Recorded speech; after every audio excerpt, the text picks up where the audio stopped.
ترکنا بعضهم یومئذ یموج فی بعض، اور ہم ان میں سے بعض کو، یعنی جو یاجوج ماجوج ہیں ان میں سے بعض کو، یومئذ جس دن ایسا ہوگا، جس دن اللہ کا وعدہ آئے گا اور یہ دیوار ٹوٹے گی، یموج فی بعض، ہم ان کو ایسا کر دیں گے کہ یہ ایک دوسرے میں گھس رہے ہوں گے۔ یہ مضمون احادیث میں آیا ہے۔ دیکھیں قرآن میں اور احادیث صحیحہ میں جو یاجوج ماجوج اور اس دیوار کا ہمیں ملتا ہے نا، میں صرف اس کو آپ کے سامنے بیان کروں گا، باقی اس بارے میں ڈیٹیل میں آپ جائیں گے تو بہت کچھ آپ کو انٹرنیٹ پہ بھی مل جائے گا، مفسرین کی کتابوں میں بھی مل جائے گا، اور لوگوں کی اپنی اپنی تحقیقات ہیں، اپنے اپنے تبصرے ہیں۔ نہ میں ان تبصروں کو صحیح کہہ رہا ہوں نہ غلط کہہ رہا ہوں، کتابیں بھری ہوئی ہیں، وہ آپ جائیں پڑھیں اس کو، لیکن جتنی بات قرآن سے اور صحیح احادیث سے یاجوج ماجوج کے بارے میں ثابت ہوتی ہے، میں صرف اس کو آپ کے سامنے ابھی پیش کر رہا ہوں۔ پہلا عقیدہ تو یہ ثابت ہوتا ہے کہ یاجوج ماجوج ایک قوم ہے، انسان ہے، وہ کوئی انسانوں کے علاوہ کوئی الگ مخلوق نہیں ہے، لیکن ہیں بڑے فسادی۔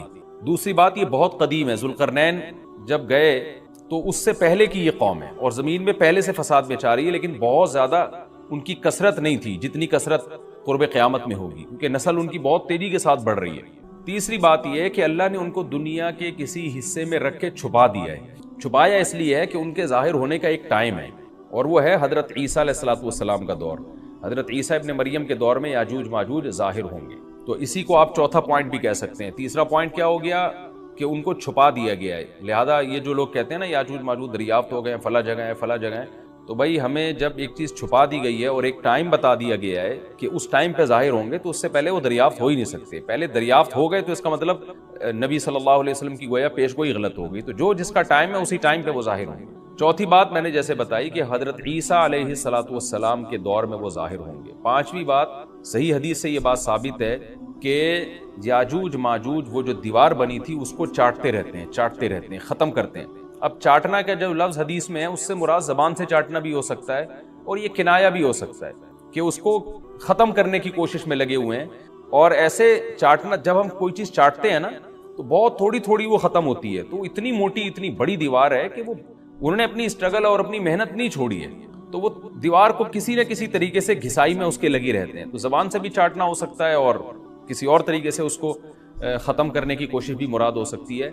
اور حدیث میں آتا ہے کہ ایک دن آئے گا، وہ جب ختم ہونے والی ہوتی ہے نا تو وہ کہتے ہیں کہ ہم کل اس کو دوبارہ شروع کریں گے اور کل ہم اس کو ختم کر دیں گے، لیکن وہ اللہ تعالیٰ اپنی قدرت سے دوبارہ اس دیوار کو اتنا ہی موٹا کر دیتے ہیں جتنا ذوالقرنین نے کیا تھا۔ تو قرب قیامت میں جب حضرت عیسیٰ علیہ السلام کا ظہور ہوگا تو وہ یہ کہیں گے ہم انشاءاللہ اس کو کل ختم کریں گے۔ تو انشاءاللہ کا لفظ جب استعمال کریں گے، کیونکہ وہ قوم ہے کافر، وہ اللہ پہ اعتماد کرنا، اللہ پہ توکل کرنا یہ چیز نہیں ہے۔ جیسے کافر تو نہیں کہے گا نا اللہ نے چاہا تو وہ اللہ پہ یقین نہیں رکھتے، تو وہ جب اللہ کا نام لیں گے اور کہیں گے کہ اللہ نے چاہا تو ہم اس کو کل ختم کر دیں گے، تو پھر اسلام کی وجہ سے وہ دیوار ختم ہو جائے گی۔ اس کی مثال ایسے جیسے حدیث میں آتا ہے، پچھلی قوموں میں ایک نوجوان تھا جو جادوگر کے پاس بھی جاتا تھا اور راہب کے پاس بھی جاتا تھا، جس کا سورہ بروج میں تذکرہ ہے، والسماء ذات البروج میں۔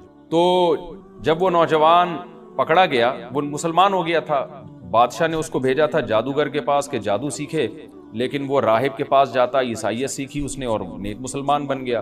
تو بادشاہ نے اس کو قتل کرنے کی حتی الامکان کوشش کی، مگر وہ قتل نہیں ہو پا رہا تھا۔ بادشاہ نے اس کو پہاڑ پہ بھیجا اپنے سپاہیوں کو لے کے کہ پہاڑ سے لے جا کے اس کو گرا دو، لیکن اللہ نے مدد کی کہ وہ سپاہی گر گئے، یہ بچ گیا۔ بادشاہ نے حکم دیا اس کو سمندر میں لے جا کے غرق کر دو، وہ سارے سپاہی غرق ہو گئے، یہ بچ گیا۔ تو کسی بھی طرح سے اس کی قتل کی کوششیں کامیاب نہیں ہو رہی تھی، تو اس نے بادشاہ سے کہا کہ تو اگر مجھے قتل کرنا چاہتا ہے نا تو چوک پہ کھڑا کر کے تیر مجھے مار اور کہے کہ بسم اللہ وربی ھذا الغلام، اس نوجوان کے رب کے نام سے میں اس کو قتل کرتا ہوں، تو اللہ کا نام لے کے مجھے مارے گا تو میں قتل ہو جاؤں گا۔ نوجوان یہ قربانی اس لیے دے رہا تھا کہ بادشاہ جب پوری پبلک کے سامنے اللہ کا نام لے گا تو لوگوں کو یقین آ جائے گا کہ بھئی اللہ کا نام لینے سے تو کام ہو گیا، اور اللہ کا نام لیے بغیر کام نہیں ہو رہا تھا۔ تو جو بادشاہ اللہ کو مانتا نہیں تھا آج اس کو بھی اللہ کا نام لینا پڑا ہے۔ تو نوجوان نے یہ قربانی اس لیے دی کہ بادشاہ جب اللہ کا نام لے گا لوگوں کو اللہ کی ذات پہ یقین آئے گا اور لوگ مسلمان ہو جائیں گے، عیسائیت کو قبول کر لیں گے۔ تو اس نوجوان نے یہ قربانی دی، اور بادشاہ نے اللہ کا نام لے کے جب تیر مارا تو وہ نوجوان شہید ہو گیا، اور لیکن پورا ملک مسلمان ہو گیا، عیسائیت قبول کر لی۔ اور سورہ بروج میں پھر اللہ نے ان کا تبصرہ کیا، ان کا واقعہ بیان کیا ان کے بارے میں کہ کیسے بادشاہ نے خندقیں کھود کھود کے پوری قوم کو جو ہے وہ جو دین سے پیچھے نہیں ہٹے ان کو کس طرح سے آگ میں پھینک دیا ان سب کو۔ تو اس سے پتہ چلتا ہے کہ کافر بھی بعض دفعہ جب اللہ کا نام لیتا ہے نا تو اس کو دنیاوی فائدہ ہو جاتا ہے. تو یاجوج ماجوج بھی تنگ آ کر پھر اللہ کا نام لیں گے اور کہیں گے اللہ نے چاہا تو ہم اس دیوار کو کل ختم کر دیں گے, اور بالآخر وہ دیوار ختم ہو جائے گی. پھر قرآن کے الفاظ ہیں آگے کہ جب یہ دیوار ختم ہوگی وَتَرَكْنَا بَعْضَهُمْ يَوْمَئِذٍ. اچھا ہاں, میں بتا رہا تھا کہ حدیث سے کیا پوائنٹ پتہ چلتے ہیں, تو یہ 5 پوائنٹ ہو گئے. چھٹا پوائنٹ یہ کہ حضرت عیسیٰ ہی کے دور میں یہ کسی وبا کے ذریعے ہلاک ہو جائیں گے. حضرت عیسیٰ علیہ الصلوۃ والسلام اتنے زیادہ ہوں گے کہ ان سے لڑنا ممکن نہیں ہوگا, جیسے کہ قرآن میں بھی آ رہا ہے وَتَرَكْنَا بَعْضَهُمْ يَوْمَئِذٍ يَمُوجُ فِي بَعْضٍ. ہم ان میں سے بعض کو بعض کے اندر گھسا دیں گے, اتنی کثرت سے ایک دوسرے میں, اب آبادی کی کثرت بہت ہوگی ان کی, گھسے ہوئے ہوں گے ایک دوسرے میں, یہ جیسے چیونٹی اور مکوڑے ہوتے ہیں, تو ان سے لڑنا ممکن نہیں ہوگا. تو حضرت عیسیٰ علیہ الصلوۃ والسلام لوگوں کو لے کے کوہ طور پہ چلے جائیں گے, اور باقی مسلمان وہ اپنے اپنے گھروں کے اندر بند ہو جائیں گے, اور پھر اللہ کی طرف سے ایک وبا آئے گی, اور اس وبا میں یہ سارے کے سارے ہلاک ہو جائیں گے.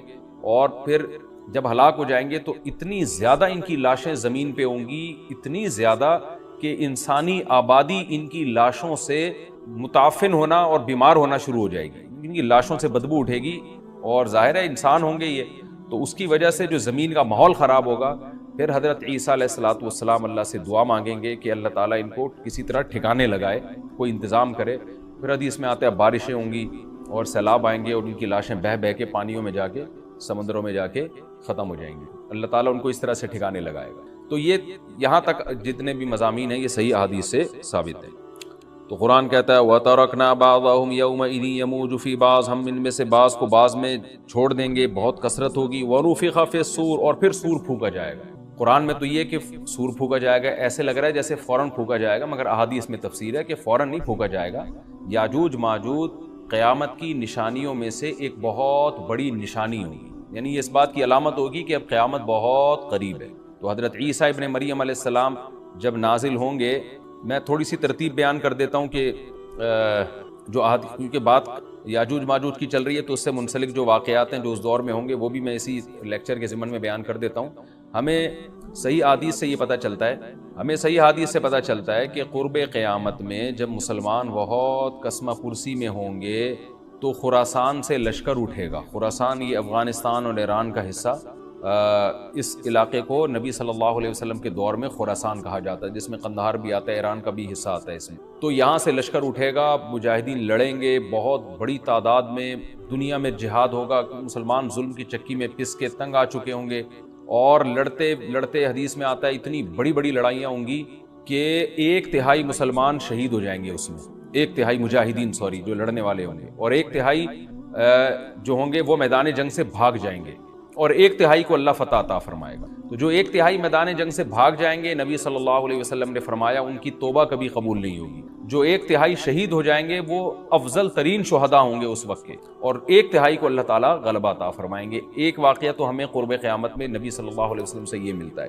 صحیح حدیث سے. دوسرا ہمیں یہ ملتا ہے کہ قرب قیامت ہی میں مسلمان قسمہ پرسی کا شکار ہوں گے, تو تلاش کریں گے حضرت مہدی کو, کیونکہ حضرت مہدی وہ شخصیت ہیں جن پہ تمام نیک لوگ جمع ہو جائیں گے, اور وہ مسلمانوں کی میدان جنگ میں کمانڈ کریں گے, جہاد میں کمانڈ کریں گے. تو ان کو بیت اللہ میں تلاش کیا جائے گا. وہ رسول اللہ صلی اللہ علیہ وسلم کی اولاد میں ہوں گے, اور لوگ ان کو پہچان لیں گے, اہل اللہ پہچان کر ان کو اپنا امیر بنائیں گے, اور ان کی قیادت میں پھر لڑائی اور جہاد شروع ہوگا.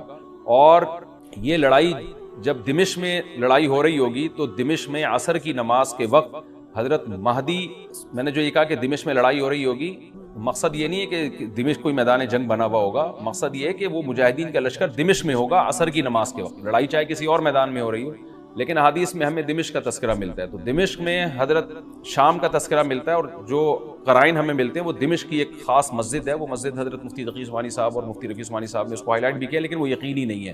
یہ خوب سمجھے, انہوں نے اس کا بھی تبصرہ کیا کہ اس کے بارے میں کوئی یقین نہیں ہے. تو حضرت مہدی عصر کی نماز پڑھا رہے ہوں گے, لوگ امامت میں آپ کے پیچھے کھڑے ہوں گے, یہاں تک کہ مسجد کے مینار پر, آج بھی وہ مینار موجود ہے جس کے بارے میں غالب گمان ہے کہ یہ وہ مینار ہے جہاں حضرت عیسیٰ علیہ السلام نازل ہوں گے. غالب گمان کے درجے میں کہا جا سکتا ہے, ورنہ پھر اسی کے اڑوس پڑوس میں کوئی مسجد ہوگی. میرا اگر شام جانا ہوا تو انشاءاللہ میں ارادہ ہے کہ میں ولاگ میں اس مسجد کا بھی تذکرہ کروں گا, اس جگہ کا بھی تذکرہ کروں گا. لیکن میں پہلے یہ بات بتا دوں کہ وہ 100% یقینی نہیں ہے. ایسا نہ ہو کہ اس مسجد کے مینار پہ چڑھ کے لوگ جو ہے وہ اس کے کوئی مینار کو ہی چاٹنا شروع کر دیں تبرک کے طور پہ. تو عصر کی نماز کا ٹائم ہوگا، حضرت عیسیٰ ابن مریم علیہ الصلوۃ والسلام فرشتوں کے کندھوں پہ ہاتھ رکھ کے نیچے اتریں گے نماز کے ٹائم پہ، یعنی آسمان سے مینار تک آئیں گے اور پھر مینار سے آپ کے لیے سیڑھیاں لگائی جائیں گی، سیڑھیوں کے ذریعے مینار سے نیچے اتریں گے اور لوگ ان کو پہچان لیں گے۔ حضرت مہدی ان کو امامت کے لیے آگے کریں گے کہ آپ اللہ کے ایک پیغمبر ہیں، آپ نماز پڑھائیے، حضرت عیسیٰ علیہ السلام انہی کو آگے رکھیں گے۔ اور اس طرح کا مفہوم ہے حدیث میں کہ اللہ نے اس کام کے لیے آپ کو ہی منتخب کیا۔ کیا مطلب یہ امامت اس امت کا حق ہے؟ تو حضرت عیسیٰ ابن مریم علیہ الصلوۃ والسلام کا جو کام ہوگا وہ جہاد ہے اور یہودیوں سے انتقام لینا، کیونکہ یہودیوں نے اپنے خیال میں حضرت عیسیٰ کو قتل کیا تھا، تو اللہ نے یہودیت ہی کے خاتمے کے لیے اور دجال کے خاتمے کے لیے عیسیٰ ابن مریم کو نازل کیا۔ حضرت مہدی سے پہلے ہی دجال ظاہر ہو چکا ہوگا۔ دجال کے بارے میں حدیث میں آتا ہے کہ ہر پیغمبر نے اپنی امت کو دجال کے فتنے سے ڈرایا ہے۔ اچھا، یہ دجال ایک ایسی شخصیت ہے جس کا یہودی انتظار ہم سے زیادہ کر رہے ہیں، کیونکہ یہودی اس کو اپنے لیے نجات دہندہ سمجھتے ہیں، جبکہ حدیث میں آتا ہے کہ دجال کانا ہوگا اور اس کا خدائی کا دعویٰ ہوگا، اس کے پاس کچھ ایسی طاقتیں ہوں گی کہ مردے کو زندہ کر دے، زندہ کو مار دے، ایک طرف اس کے باغ ہوگا، ایک طرف اس کے آگ ہوگی، جو اس پر ایمان لائے گا اس کو باغ میں داخل کرے گا، اور جو اس پر ایمان نہیں لائے گا اس کو آگ میں داخل کرے گا۔ اور رسول اللہ صلی اللہ علیہ وسلم نے فرمایا اس کی جو آگ ہے حقیقت میں وہ جنت کا باغ ہوگا، اور اس کا جو باغ ہے حقیقت میں وہ جہنم کی آگ ہوگی۔ تو جو نبی کی باتوں پہ یقین کرتے ہیں وہ دجال کے فتنے سے محفوظ رہیں گے۔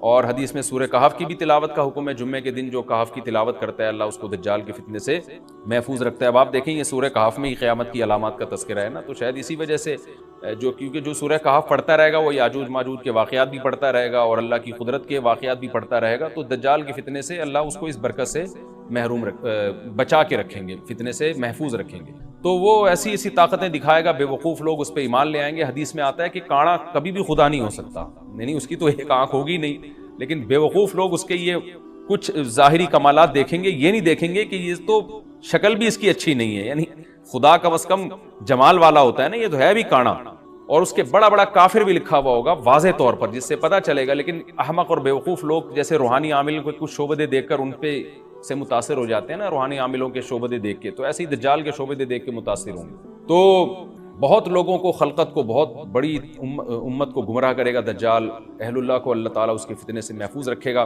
پھر حضرت عیسیٰ ابن مریم جب نازل ہوں گے تو وہ دجال کو قتل کریں گے۔ حدیث میں آتا ہے کہ نیزے کے ذریعے گھوڑے پہ بیٹھ کے قتل کریں گے۔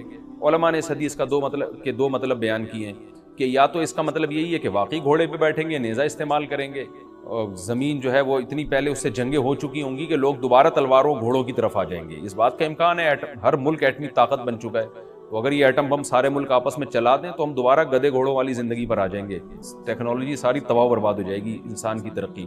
تو اس بات کا بھی امکان ہے کہ کوئی اس سے پہلے ہو سکتا ہے کوئی ایسی جنگ عظیم ہو کہ انسانیت دوبارہ پہاڑوں پتھروں کے دور میں آ جائے۔ لیکن ظاہر یہ معلوم ہوتا ہے کہ رسول اللہ صلی اللہ علیہ وسلم نے جو کلام کیا ہے، ظاہر ہے اس دور کے لحاظ سے جو لوگوں کے، جہاں تک جو لوگوں کی مینٹل اپروچ ہے وہاں تک، تو نبی صلی اللہ علیہ وسلم میزائل یا اور ٹینکوں کا تذکرہ کرتے تو کیا سمجھ میں آتا؟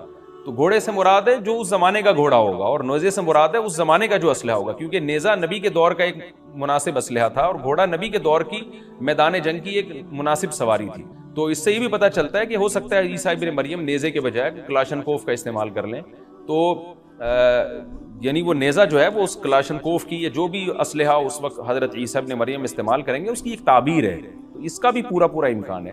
تو ہمیں بہرحال اتنا ایمان ہمارے لیے ضروری ہے کہ دجال کو قتل کرنے والی جو ذات ہے، جو شخصیت ہے، وہ عیسیٰ ابن مریم علیہ الصلوۃ والسلام، تو حضرت عیسیٰ کے ذریعے اللہ تعالیٰ دجال کو قتل کریں گے، اور حضرت عیسیٰ کی قیادت میں زبردست جہاد ہوگا۔ حدیث میں آتا ہے کہ عیسیٰ ابن مریم اس دنیا کو امن سے بھر دیں گے، اتنا امن ہو جائے گا اور اتنی مالی فراوانی ہوگی، اتنی مالی، کیونکہ دنیا میں مال بہت ہے، ڈسٹریبیوشن صحیح نہیں ہے، جو تقسیم ہے نا مال کی وہ ظالمانہ ہے، جس کی وجہ سے غریب سے غریب تر ہے، امیر سے امیر تر ہے۔ حضرت عیسیٰ ابن مریم ایسا نظام قائم کریں گے کہ جس سے مال کی صحیح تقسیم، اور لوگ اٹھیں گے زکوٰۃ کا مستحق تلاش کریں گے اور لوگوں کو زکوٰۃ کا مستحق نظر نہیں آئے گا، غریب تلاش کرنا مشکل ہو جائے گا۔ یعنی ایک آدمی، حدیث کے مفہوم ہے کہ زکوٰۃ لے کے گھومتا رہے گا اور اس کو کوئی غریب نہیں ملے گا، اتنی مالی فراوانی ہو جائے گی. پھر ترمذی کی روایت میں آتا ہے کہ اللہ کی طرف سے برکتیں ایسی نازل ہوں گی کہ بڑے بڑے انار پیدا ہوں گے, بڑے بڑے انگور پیدا ہوں گے, زمین اپنی برکتیں کھول دے گی. اور حضرت عیسیٰ علیہ السلام خنزیر کو بھی دنیا سے ختم کر دیں گے, خنزیر کی نسل کو ختم کر دیا جائے گا. وَيَضَعُ الْجِزْيَةَ, اور جزیہ کا نظام ختم. اما الاسلام و اما السیف, یا تو تلوار یا اسلام, اس کے علاوہ نہیں. تو نبی صلی اللہ علیہ وسلم کو اللہ نے جس مقصد کے لیے دنیا میں بھیجا تھا, اس مقصد کی جو تکمیل ہے وہ عیسیٰ ابن مریم کے ذریعے. باقی اس میں حکمتیں کیا ہیں اس پر میرے الگ سے بیانات موجود ہیں کہ اللہ نے حضرت عیسیٰ ابن مریم کا انتخاب کیوں کیا اس کام کی تکمیل کے لیے, اسی امت میں کوئی کیوں منتخب نہیں کر لیا, یا یہ کہ پیغمبر صلی اللہ علیہ وسلم ہی کے ذریعے پوری دنیا میں اسلام کو غالب کر دیا جاتا. اس میں کیا حکمتیں ہیں اس پر میرے الگ سے بیانات موجود ہیں. ابھی تو میں کوشش کرتا ہوں کہ تفسیر سے میں جو ٹو دا پوائنٹ بات ہے اس سے یہاں اس لیکچر میں نہ ہٹوں. تو اسی وقت حضرت عیسیٰ ابن مریم اس کو یاجوج ماجوج کو قتل کریں گے اور دنیا انصاف سے بھر جائے گی. اور اللہ تعالیٰ نے جو پیغمبروں کو دنیا میں بھیجا تھا اس کا مقصد کیفیت اور کمیت دونوں لحاظ سے حاصل ہو جائے گا. اس کے بعد پھر آہستہ آہستہ دنیا میں زوال شروع ہوگا, اور پھر جب پوری دنیا کے لوگ زوال کا شکار ہوتے ہوتے کفر کی طرف جائیں گے, گناہوں کی طرف. اور حدیث میں آتا ہے جب تک ایک شخص بھی اللہ کا نام لینے والا ہوگا اس دنیا پر قیامت نہیں آئے گی. یہاں تک کہ آخری شخص جب دنیا سے اٹھے گا جو اللہ کا نام لیا کرتا تھا, اس کے بعد اللہ تعالیٰ سور پھونکیں گے, جبریل کو حکم دیں گے سور پھونکنے کا, اور اس دنیا کو تباہ و برباد کر دیا جائے گا. تو آگے قرآن کہتا ہے وَنُفِخَ فِي الصُّورِ, اور پھر سور میں پھونکا جائے گا. فَجَمَعْنَاهُمْ جَمْعًا, پھر ہم ان تمام انسانوں کو جمع کر دیں گے.